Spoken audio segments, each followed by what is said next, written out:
私の思い受け取ってくれるかしら。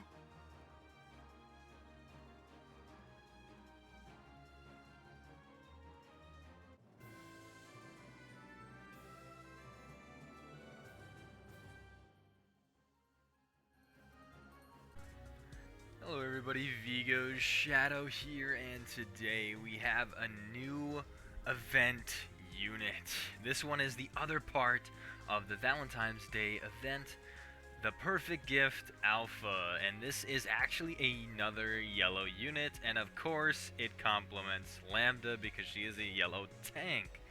We'll be getting more into like her skill set and everything else, but like of course we do have this other banner here, the Chocolate Showdown, which was last year's. It's a revival banner, so they're gonna I think they're gonna keep doing these revival banners until we get caught up. But until then, you know, I'm slowly building my characters over and over so I can get another reassessment at this tier list. With these two on the banner here, of course you have Romantic Artist Beta, which is also a yellow tank, so you're gonna want to stay tuned for that. My money's on that the Perfect Gift Alpha is going to be a way better yellow tank than Beta is, but we also have yellow attacker Epsilon here as well, so I'll be going over those two in a separate video for the selection summon. Another thing I wanted to note is that they have the leap year limited Phantom Day, so if you catch this video at the right time, you might be able to get in on that. It's a SS guaranteed. Now, I don't want to advocate for like, oh, you gotta spend for this, and I gotta make sure you pull. I mean, no, I wouldn't. It's a very high risk. I did get lucky. I'll actually go ahead and pull up that the clip. I actually got really lucky by getting the Master Shadow on my pull, as well as Be My Guest Gamma, which was absolutely excellent. Having a event unit and an event SS as well as an SF. I've actually seen as crazy things as people getting 2 SFs in the same thing along with another SS. Like some of these people's pulls are absolutely crazy. I'm not saying that's like there's like a high chance. I don't think that any of the chance or probabilities are boosted in this, but worst case scenario, if you do decide to pay for this banner, is that you get a regular character pool unit like Anna Rose or Victoria. Now those two are pretty good units, but like it'd be such a waste to get anything off the regular character pool, and that's actually a high chance because there's actually a lot of them in there, and it includes every event, includes all SFs, so it's like a very giant pool to pick from, and there is an SS guaranteed. But if you're one of those people that already pour money into the game on like Shadow Festival banners or anything like that, I mean, this is only like one draw, so I mean, if you take that into consideration, it's an SS guaranteed, so you never know what you're gonna get. Either way, it's high risk, nonetheless. So that's all I wanted to say for the Phantom Day limited, leap year limited. A quick note on should I pull for Phantom Day? I would say, I mean, if you are paying for it and you're the type of person that's already been putting a lot of money into the game, yeah, go for it. Why not? Could get another SF out of it, or an event, a good event one. But it could backfire. I'm not saying it's a for sure guarantee you're getting your SF or event. That's not what I'm saying here. But yeah, let's get back to the video at hand. The Perfect Gift Alpha. Let's go ahead and check out our max stats, and we'd be able to check out everything else now that they put magic gear in skill. So here's power to healing boost. We got healing boost all the way to overheal and grouping. There's your grouping at that. 7 shadows, Shadow Guard, and Elf. So that's that. Also, for these new videos, I think I'm going to go ahead and change the theme.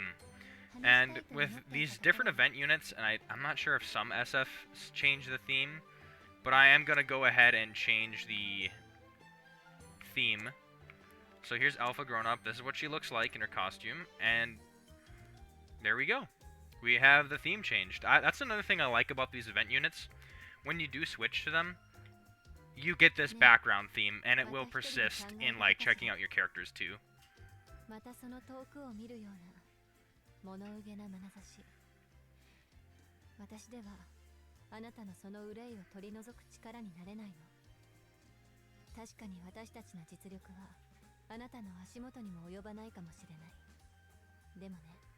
They do have some pretty long dialogues. その一部を担わせてほしいの。いいでしょ。I thought I'd let that play out, just so you can kind of get a gist of what she looks like on the home screen, and, you know, for the theme to change. Let's go ahead and take a look at this character. Now, see, yep, the theme is still persisting, so we're not hearing that same thing, that same theme over and over. So when I get event units, I'll probably will switch it out so that you can see that and hear it. Alright, so let's go right into her abilities, right? We got Chocolate Amour. And with this one, you recover your own HP by standard stuff that pretty much any tank does with its ultimate usually. Now we got further raises attack by 15% for 15 seconds. Now that's actually pretty good. That's probably the most noteworthy thing here. We do have another, like, a damage infliction. It's like a third of what a hidden technique that an attacker can do on for standard-wise damage. But a better way to look at it, it's like if you were to take a singular skill or ability from an attacker, that's the amount of damage you're getting. It's not. I wouldn't say it's bad for a hidden technique, but it's good for like a skill. But this is a 3-in-1, so the damage factor is not that important. I mean, damage is damage, and I'm not saying this is oh, this is terrible damage. And I'm not saying it's decent either, so it falls somewhere in between the lines there. Further raises attack for 15% is probably going to be the most noteworthy thing here, especially if you're pairing it up with Lambda. So, of course, the units are going to go very well together. More bread and butter. Kind of like Rose 666, the red tank Rose, and then also red healer Lambda. Those two are such a great duo. And I'm thinking with because she can raise her own attack for 15 seconds and get that 400% boost for damage, this would probably make this duo or pairing a lot stronger. I'm just going to have to say that right there and then. Yeah, especially when you awaken this, there's a 15% jump, a little bit more damage, but who cares on that? That's just 200. 15% jump is the noteworthy thing there, so it's not bad for the Awakening roadmap. Let's go into this Harmonic Love. Now, raises your own defense for 15 seconds. Now, I've checked out others, but let me just read the rest of it. Shields damage on all allies for 15 seconds. Absolutely insane. I love that. Anytime you have a tank that's able to shield the rest of the team, that is so good, especially PvP-wise. If you're looking for a PvP unit, I did make my Bushin Fest tier list video. You could check that out if you need to, but if you want the short version of if this is going to be good for PvP, I'll wait to get to the rest of the skills and then I'll tell you. But right off the bat, if you have something that's shielding all allies, that's very good. And then raises own defense by 30% for 15 seconds. Most tanks, they actually go less than this. So I'm going to pull up one specific example. So you have certain tanks let's just go ahead and say Claire here, that don't do any damage reduction, so it can be very tough. Let's see here, it's going to be the special ability we want to look under. So, yeah, oh wait, no, it's not there. I think it's Light Step here. Let's take a look. Yeah, raises own evasion for 30% for 10 seconds. So 10 seconds. This one's doing it for 5 seconds, and I know that's evasion, and it kind of makes it worse, because if it's only 30% evasion, you can still get hit, and if you do get hit, it's hard. So that's why it's, I don't like characters that have evasion unless it's a very high evasion, like coin flip evasion or higher, I would want to say. 30% is not bad, but still, I mean, if they miss, great, but if you get hit, it hurts. Better example is with this Sid here. The Sid's actually a decent unit, but obviously if you can get better, event green tanks. And what we want to look for is not that one. Slow and Steady. Raises a defense by 30% for 10 seconds. So she's already doing that for 5 seconds more, which automatically makes her a better tank, and that can take a lot more damage. And she's putting a shield on top of that for everybody, all allies. I'm not sure if it includes self, but if it does, amazing. When we go to Awakened, we don't see any value change, but we do see seconds. So it is actually, so let's see here, 7 seconds boost for both the shield and the defense. For the shield, they're probably going to run out of the shield. It's probably going to be broken, especially in PvP. But still, the defense for longer is very, very nice. You're probably going to want to see that on the roadmap, even though it's 7 seconds. It'll make the difference in PvP, I'm sure. And even events, having a good solid tank that can take a lot of damage is what you want to find in a tank. So this already operates as a very good tank with just raising your own defense. Now let's check out this next skill. Hopefully this is also a good one. Inflicts 100% damage on a single enemy. Okay, right off the bat, we don't want... That doesn't matter. That's a normal hit. Further lowers crit defense by 25% for 10 seconds if it's a blue elemental. Oh, it just got good too. That's sugar dip for you. Anyway, it'd be good for blue bosses specifically, but if we're talking like this is utter garbage in PvP. I'm very certain, unless you can guarantee crits from other members of your team.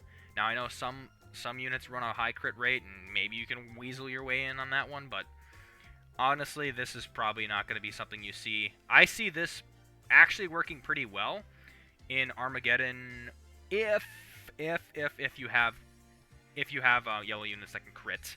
Victoria with crits would be fucking amazing. Let me just tell you that right now. Victoria with crits would be absolutely devastating. So that would be really, really good if you could pull it off on bosses. And that's where you're going to find it being the most useful. When it's awakened, it goes to 50%, and that is a very significant jump. Damage, who cares? Anyway, on to the next skill. I'm very curious to find out what it is. The Perfect Gift, at the start of the wave, raises speed of all allies by 15%, is absolutely great. And then, what's this? Raises own defense by 40% for 60 seconds. So the whole wave, oh my god. Let me just tell you something right now. That Sid that we just took a look at and some other tanks, they only have like evasion for like 10 seconds. Or like defense for like 10 seconds. This would be an absolute monster in PvP, I'm sure, because you have 40% defense for the whole wave, and on top of that, you get 30% more. So even at base values, you have 70% defense.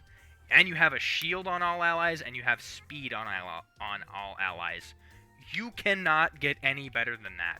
This tank does very well with being able to take a lot of punishment and damage, which is something that is so excellent in PvP. I am not kidding. It's very good. So, especially with speed. Speed is such a critical component of teams that can, like, really change a lot of things. With speed, you can get more hidden techniques in, you get more attacks in, you get more damage in. Speed is good for every aspect of the game. So right off the bat, I mean, especially if you have first member alpha. If you have first member alpha, this is absolutely insane. You're increasing your speed by even more. That's something you're going to want to see. But, like, I mean, this skill is kind of questionable, but, and then the hidden technique is, I think, okay. Imagine if that was defense instead of attack. That'd be nuts for bosses, maybe. But I don't know. You might need the attack more. Because she already puts herself at a lot of defense. If she's able to put defense on her for the whole wave, that's absolutely nuts. I don't think this yellow tank is going to get beat for a while, unless we're looking at another SF or something like that. So right now, I think I'm like, it might be a bold statement to make. I mean, I think Shadow Festival Alexia is probably going to outdo her. But in terms of every other tank in the game, I think she is probably now certainly one of the best. No doubt. She probably, like, if we're going to go off the tier list that I made for Bushin, and if you guys were following that, she would land somewhere in the SS Plus or SS, like amazing unit / god tier top unit, because of two critical things. One, she can raise her own defense by 40% for the entire wave, not 10 seconds, nothing like that, because like usually after the 10 seconds is up, your tank just gets mowed down. So if she's able to do that and then also have more defense on top of it, absolutely crazy. It's gonna take a lot for your enemies in PvP to break through that shield or to break through that defense on your tank. The only way your team is going to probably get demolished is if they're able to wipe out the mid lane. But here's where this comes in. We have shield on all allies. Granted, it's not a very strong shield, but it's shield nonetheless. you pick, like, obviously I keep saying Sherry, Sherry, Sherry, like Sherry with a shield, so you can get Sherry with the SS++ magic gear. Honestly, go for that the most. If you can get any type of magic gear, Sherry is going to be the go-to first. And then you have double shield. Like, she has all her... I think she has most of her bases covered in terms of a tank. She supports the team by raising the speed and then also shielding them on all allies. Like, you can't... I don't think you can get better than that, to be honest. And the crazy thing is, like, how much damage she can really take. Like, 70%, raising your own defense up for 70% for at least 15 seconds and 22, if not, that's crazy. It's not on the levels of crazy where Shared Silence Epsilon is, where she could just continuously heal herself, but, like, I think she could take more abuse than, oh man, it's hard to say. Like, Shared Silence Epsilon is by far probably the best tank of the game, but this comes either... Wait, sorry. Let me rephrase that. Shadow Festival Alexia blue tank, then you had Shared Silence Epsilon tank, and then now you have Perfect Gift Alpha tank are probably the top three best tanks in the game. I don't even have to go into the roadmap to tell you that. So, should I pull? Yes, yes, yes. Pull for this dang unit. It's so good.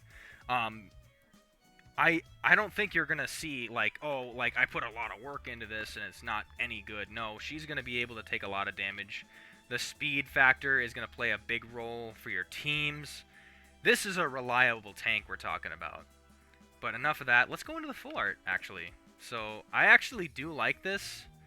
A lot of, like, vibrant colors, like, you know, obviously your pinks and your red hues are shining through. It's funny that I say that because I do have a little bit of partial color blindness, but to me, and maybe to others, this is probably appealing as well. I think design choice for her outfit is obviously it's like more of like a maid, but like you have these ribbons that have a little heart in them, so that's kind of cool. Either way, let's go into the Awakening roadmap to see what we find, right? So I knew it. They're gonna put Sugar Dip first, man. Sugar Dip is like the worst part of her kit at A1. And then the next thing is the hidden technique. So obviously they're tucking away the best for last. So yeah, Sugar Dip and Chocolate Amour is not too good. So A1 and A2, nothing really noteworthy there. I mean, the A2, yeah, more attack. So I mean, there is that. A3 is where it's at. Let me tell you something. That's 7. I mean, it's only 7 seconds, but I mean, if we're talking about terms of PvP, if you want a really good PvP unit that lasts a long time, this is it. I mean, having 22 seconds of 70% defense, how could you go wrong? You can't. Add the magic gear slot, and then this one here. This one. Oh, wait, we didn't even go over that. Wow. Oh my god. How did I forget? Okay, let me go over A5. I was just so excited at the first values that I didn't even miss. I just completely missed the crazy values. 25% speed and raises own defense by 60%? That's a whole 20%. So let's take that into consideration, that other value. 30 plus 60, 90% defense. And at A5, you're going to have 22 seconds. 22 seconds of 90% defense. It is going to be like that other team. It's gonna be a slog. You might even be able to like pull off some weird type of dynamic where if you put like multiple, you might even be able to put multiple tanks and healers if it works out right. Like we're talking like Sherry SS++, Shared Silence, then this unit, and then some other units that probably raise defense. You might be able to run out the clock. It's been a long time since I've ever seen that in PvP, but with this unit, you might even be able to do that, maybe on a defense team. That'd be pretty crazy to see. Sorry, I'm getting into a little bit of a tangent here, but that's just absolutely nuts. I don't think we went into her magic gear, so I'm glad I did go take a look here. I always check out the normal hits. It's a standard 3 hits on an enemy. Your strike combo, now I've missed this for a couple, but every Shadow Festival unit is going to have a strike combo. This is just standard. So events are standard, regular character pool are standard, but every SF has like a strike combo that adds a layer to it. So nothing there. Link gear. So this one is when hidden technique is activated, raises own SP boost rate by 10% for 60 seconds at the max value, which is... See, okay, so the magic gear isn't the best, I'm gonna have to say, because, like, if you're waiting for hidden technique to be activated, most likely you won't find this in PvP, unless you, we're talking about that one strategy where you run out the clock. But the thing is, I don't advise for that strategy because you have to A, make sure the other teams, like, hidden techniques aren't gonna absolutely slaughter you, and then B, you know, half the time you don't have that activated. PvP wise, this is not good. As far as like bosses and events and stuff like that, maybe, depending on what you got. Like if you have the Lambda and obviously that duo, that might be worth it because you're doing a little bit more damage in that regard and you're raising your attack a lot. I just feel like she's probably gonna do the amount that like that Lambda and Red Rose pairing could do. Like, so that's actually a pretty considerable amount of damage because essentially you turn your tank into an attacker. So if you want to make this unit shine really good and make this chocolate Amore actually like really decent, you're gonna get yellow Lambda and have this pairing. It's gonna be a no-brainer. And yellow Lambda is actually a decent healer too. So if you like, you can make some pretty nasty combinations here. Like I think an ideal team, if you're running it and if you got the units, would be Lambda, yellow healer Lambda, this alpha here, the perfect gift as a tank. And then for your attackers, you're going to want probably, like, you could probably do SF Rose in there. You could throw that in there. But a better one to throw in there would be SF Alpha to increase the speed even more. You're going to want that in there for sure. But if you don't got no SFs, Victoria is very nice to have. You can throw a Shadow Observer Beta in there. You can, you know, you can play around with a lot of things. But regardless, this tank is very, very good. Is she worth pulling? Definitely. She's able to take so much damage on a level that is like SS or SS plus god tier almost. Top 3 tanks if we want to put it that way. So if you're looking for a good tank for yellow and you're not running anything good, yeah, I would say go for her. She's actually not that bad of a unit. Really good. But either way, I'm probably going to keep rambling here. That's all there is to know about the Perfect Gift Alpha. I'll be going over these two very shortly, so you can expect a video for these two very soon. Vigo, signing off.